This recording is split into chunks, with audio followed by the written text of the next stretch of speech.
Les Geng, une vieille et éminente famille de Taiyuan, y possédait un vaste manoir. Elle avait par la suite périclité, laissant à l'abandon et à moitié vide l'entrelac de pavillons et autres bâtiments.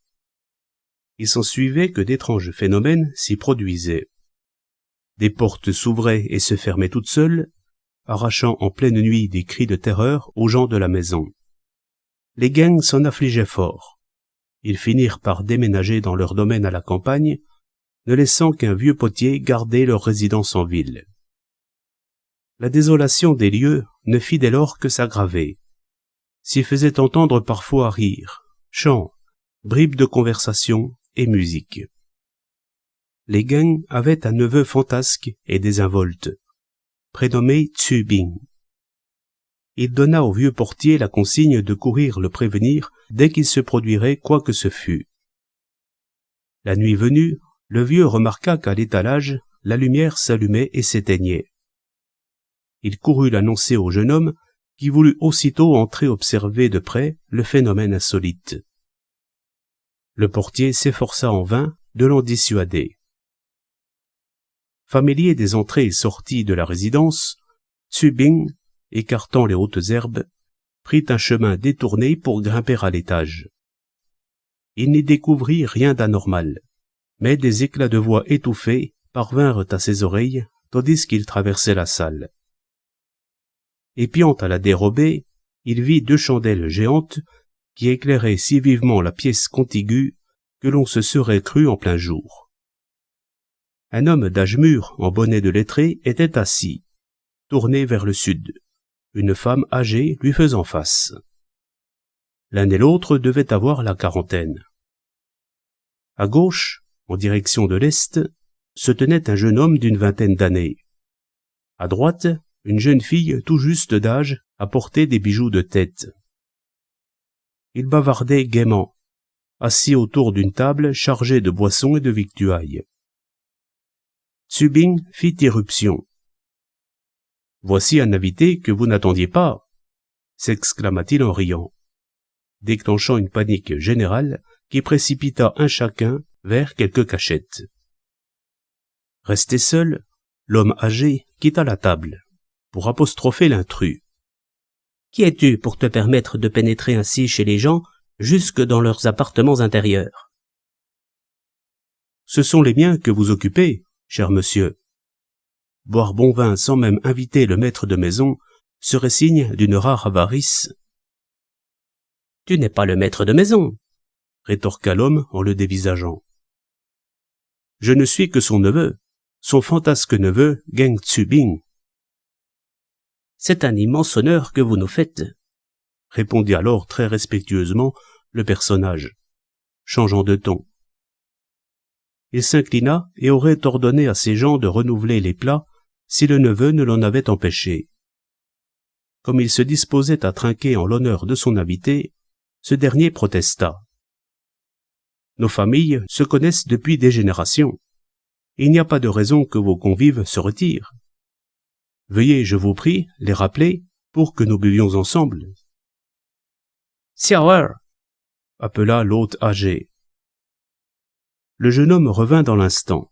« Mon humble fils. » Ce dernier s'inclina les mains jointes, s'assit, puis s'enquit brièvement des relations du clan de leur invité.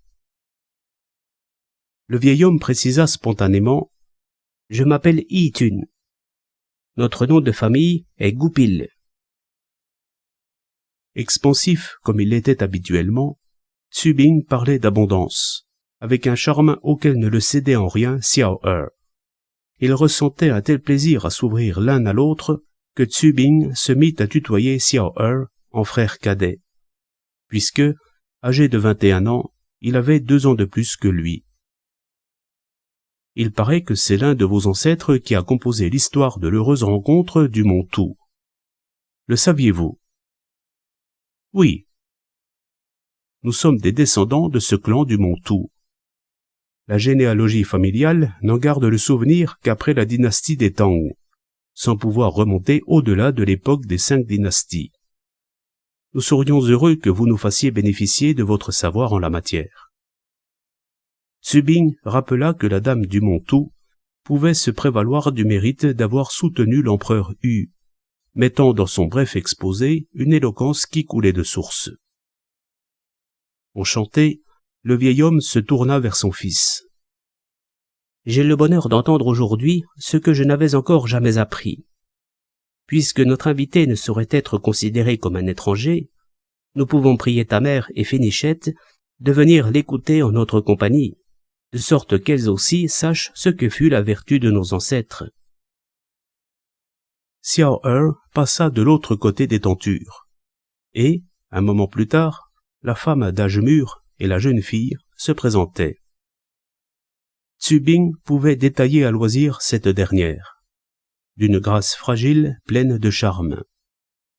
Les vagues d'automne de ses yeux ravissants pétillaient d'intelligence. Bref, une beauté qui n'était pas de ce monde. « Mon humble épouse, » dit le vieil homme en désignant la première, puis montrant la jeune demoiselle. « Fénichette, ma nièce. Elle possède assez d'esprit pour retenir tout ce qu'elle voit ou entend. Aussi me suis-je permis de lui demander de venir vous écouter. » Son exposé terminé, le jeune homme se mit à boire sans quitter des yeux la jeune fille, qui s'en rendait compte et baissait la tête. Il alla même jusqu'à presser discrètement du pied la courbe de ses lotus, qu'elle retira prestement, mais sans manifester de colère indignée. Encouragé par cette première victoire, Tsubing, perdant tout contrôle, se mit à taper sur la table en s'écriant « Pour avoir une fille telle que cette petite-là, je donnerais un royaume. » Voyant le jeune homme de plus en plus entreprenant sous l'effet de l'ivresse qui le gagnait, la dame et la jeune fille se levèrent, écartèrent les rideaux et disparurent. Dépité, Tsubing prit congé de son hôte et sortit. Mais il ne pouvait plus ôter de son esprit Fénichette, qui avait tant remué ses sens. Il revint dans la nuit sur ces lieux où persistait un semblant de parfum de musc et d'orchidées. Il attendit jusqu'à l'aube, l'esprit aux aguets. Ni bruit, ni tout sautement ne vinrent troubler l'épais silence.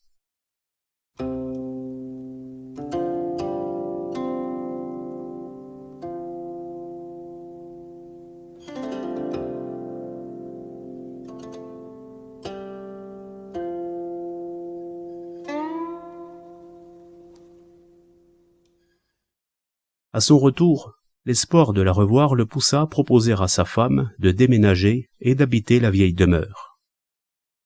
Elle refusa, et s'y rendit alors seule, et s'installa au rez-de-chaussée avec ses livres, sous prétexte de pouvoir y travailler en paix. À peine s'était-il appuyé à son pupitre, la nuit tombée, qu'un démon échevelé, au visage plus noir que laque, entra et le fixa de ses yeux exorbités. Le jeune homme se contenta de rire, de tremper ses doigts dans l'encre, de s'en barbouiller la figure et de lui faire face en le regardant non moins fixement. Le démon repartit piteusement. La nuit suivante, il avait soufflé la chandelle et allait se mettre au lit à une heure tardive, lorsqu'il entendit le frottement de la barre que l'on retirait derrière une porte, qui s'ouvrait en grinçant. Il sauta sur ses pieds pour aller voir. Le ventail était en effet entr'ouvert. Puis il entendit le bruit de petits pas menus et vit la lumière d'une chandelle sortir de la pièce. Il fixa son regard. C'était Fénichette. Apercevant soudain le jeune homme, elle recula, apeurée, et se hâta de refermer les deux vantaux. Tsubing s'agenouilla pour plaider sa cause. « C'est pour vous, en vérité, que votre humble serviteur a bravé tous les dangers. Puisqu'il n'y a personne, laissez-moi profiter de cette chance pour vous tenir un instant la main. Pour rire, un tout petit instant, accordez-la-moi, et je mourrai sans regret. » « Je ne saurais ignorer la ferveur et la profondeur de vos sentiments, » répondit-elle en restant à prudente distance. « Mais les appartements intérieurs sont trop sévèrement surveillés par mon oncle. Je n'ose vous obéir. » « Je n'ose pas non plus espérer la moindre intimité charnelle. insistait Tsubing d'un ton suppliant. La seule contemplation de votre beauté me comble. La jeune fille semblait consentante. Comme elle poussait les vantaux et sortait, il lui saisit le bras et l'entraîna. Il la serrait contre lui, fou de joie, et, après l'avoir attirée en bas dans son étude, la prit sur ses genoux. « Je suis heureuse que le destin nous rapproche, » dit-elle. « Mais la soirée passée, mieux vaut ne plus penser l'un à l'autre. »« Pourquoi ?» Mon bon-oncle s'est transformé en démon féroce sans parvenir à t'effrayer, parce que tes manières fantasques ne lui inspirent guère confiance. Il nous a fixé domicile ailleurs. Toute la famille est déjà partie porter nos affaires, en me laissant de garde ici. Je ne serai plus là demain. Sur ces paroles, elle voulut s'en aller, ajoutant « Je crains que mon oncle ne soit de retour. » Tsubing la retint de force, mû par le désir d'un plaisir partagé. Ils en débattaient encore lorsque le vieux poussa la porte et entra. La jeune fille, envahie par la honte, ne savait quelle contenance prendre. Elle baissait la tête, appuyée contre le lit et tripotant sa ceinture sans souffler mot. « Vil souillon qui déshonore notre maison !» glapissait l'oncle en colère. « Qu'attends-tu pour déguerpir? Le fouet qui te guette ?» La jeune fille sortit précipitamment, tête basse, suivie de son oncle. Tsubing leur emboîta le pas pour écouter ce qui allait se passer. Il entendait Fénichette sangloter sous une avalanche de malédictions et de reproches, qui lui perçaient le cœur. « C'est moi le coupable !» se mit-il à crier à tue-tête. « Fénichette n'y est pour rien. Pardonnez-lui. Je suis prêt à me faire hacher menu. » Quand le silence se rétablit, bien longtemps plus tard, Tsubing retourna dans sa chambre se coucher. Les bruits insolites cessèrent dès lors dans la résidence. Quand il l'apprit, l'oncle de Tsubing, étonné, consentit à la lui céder sans discussion de prix. Le neveu, ravi, y installa sa famille.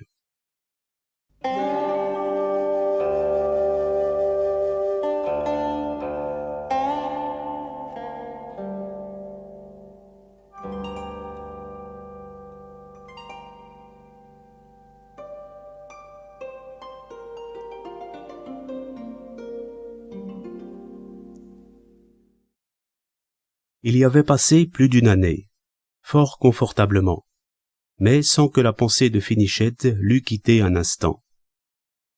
Comme il rentrait d'une visite aux tombes le jour de la fête des morts, dite de pureté et clarté, Tsubing aperçut 2 renardeaux serrés de près par des chiens. L'un réussit à se faufiler dans les broussailles. L'autre, éperdu, grimpa sur la route, tourna les yeux vers le jeune homme en jappant pitoyablement, les oreilles basses et la tête rentrée, comme s'il le suppliait de le sauver. Apitoyé, il écarta les rabats de son vêtement et l'emporta dans sa chambre, glissé contre sa poitrine. Il referma la porte, posa l'animal sur le lit. C'était Fénichette. Au comble de la joie, il la réconforta et la questionna. Elle expliqua. Je jouais avec la servante quand je suis tombé dans ce grave péril. Sans toi, j'aurais fini dans le ventre des chiens. J'espère que tu ne me tiens pas trop en aversion du fait que je ne suis de ton espèce. Je pensais à toi tous les jours. Tu étais dans chacun de mes rêves. La possibilité de te revoir est le plus merveilleux des trésors. Comment peux-tu parler de prendre en aversion? C'est la destinée qui voulait nous réunir. Sans cette terrible péripétie, comment aurais-je pu te retrouver? Une chance aussi, c'est que la servante doit me croire morte. Nous pouvons nous unir pour toujours, ou, tout au moins, durablement. Aux anges, Tsubing la logea dans un pavillon séparé. Plus de 2 ans s'étaient écoulés. Il venait de s'installer pour travailler tard dans la nuit quand, tout à coup, Xiao Er entra. Tsubing interrompit sa lecture et lui demanda, surpris, ce qui l'amenait. L'ami se prosterna jusqu'à terre avant de répondre d'un ton angoissé. Mon père est en grave difficulté. Vous seul pourriez le sauver. Il serait venu lui-même vous solliciter s'il n'avait craint d'essuyer un refus. Telle est la raison de ma venue. De quoi s'agit-il? Connaissez-vous le troisième seigneur Mo? Oui, c'est le fils d'un camarade de promotion de mon père. Il doit passer demain. S'il emmène des chiens de chasse, il faudra que vous l'en empêchiez. L'affront qui m'a été infligé en ces lieux reste frais à ma mémoire. Il n'est pas possible de compter sur le secours de mes faibles forces sans faire venir Fénichette. Mais ma pauvre petite cousine est morte loin de chez elle, il y a 3 ans, se lamenta Xiao Er. Si tel est le cas, mon ressentiment n'en est que plus profond. J'en suis désolé, répliqua Tzu Bing en secouant son vêtement. Il reprit sa lecture, récitant à haute voix, sans prêter la moindre attention à son visiteur. Xiao Er se releva, pleurant à en perdre la voix, et s'enfuit en se cachant le visage. Tzu Bing se rendit auprès de Fénichette et lui raconta ce qui venait de se passer. Elle pâlit et lui demanda: « Vas-tu le secourir en fin de compte ?»« Quant à cela, je le sauverai. Mon refus de tout à l'heure n'est que la modeste rétribution de la brutale rebuffade d'autrefois. » Orpheline toute petite, j'ai été élevée par mon oncle, lui rappela Fénichette rassérénée. S'il s'est rendu coupable à ton égard, ce n'est que par souci de respecter les règles qui régissent toute honnête famille. Il est vrai, mais l'on n'en garde pas moins la blessure. Si tu avais été réellement morte, je ne lui aurais certainement pas porté secours. Que tu es cruelle, se récria la jeune femme en riant.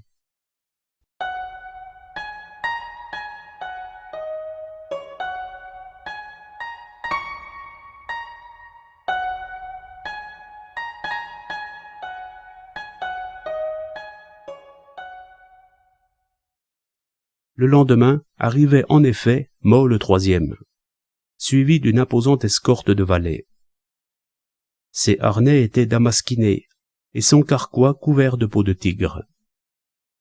Tzu Bing alla l'accueillir au portail et remarqua parmi ses très nombreuses prises un renard noir, au pelage souillé de sang.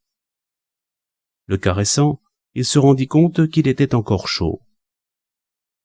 Il le demanda sous prétexte d'avoir à rapiécer sa pelisse usée. Mo lui en fit volontiers cadeau. Il confia la bête à Fénichette, tandis qu'il trinquait avec son hôte. Celui-ci repartit, elle prit le renard dans ses bras, et les garda ainsi 3 jours, jusqu'à ce qu'il revint à lui et se retransforma en homme d'âge mûr. À la vue de sa nièce en vie, il se crut dans l'autre monde. Elle le mit au courant de la situation dans tous ses détails. Il exprima sa reconnaissance en saluant bien bas le couple, et s'excusa de ses débordements d'autrefois. Il ne se lassait pas de contempler sa nièce, rempli de joie. « Je soutenais que tu n'étais pas morte. Je ne m'étais pas trompé. Te voilà en effet. » Fénichette se tourna vers Tzu Bing. « Si tu m'aimes, accorde-moi la faveur de lui prêter à nouveau l'étage du pavillon, de sorte que je puisse lui témoigner la gratitude que je dois à celui qui m'a élevé et nourri. » Le jeune homme acquiesça. L'oncle, rouge de confusion, remercia et prit congé. Dans la nuit, en effet, toute la famille arriva. Ils se traitèrent dès lors en père et fils, sans que jamais l'ombre d'un doute ou de la rancune vint ternir leur relation. Xiao Er passait souvent à l'étude bavardée avec Tzu Bing. Quand le fils que lui avait donné l'épouse principale fut assez grand, Tzu Bing lui demanda de le guider dans ses études. Xiao Er se révéla excellent pédagogue, patient et méthodique, bref, en possession de toutes les qualités que l'on peut souhaiter chez un précepteur.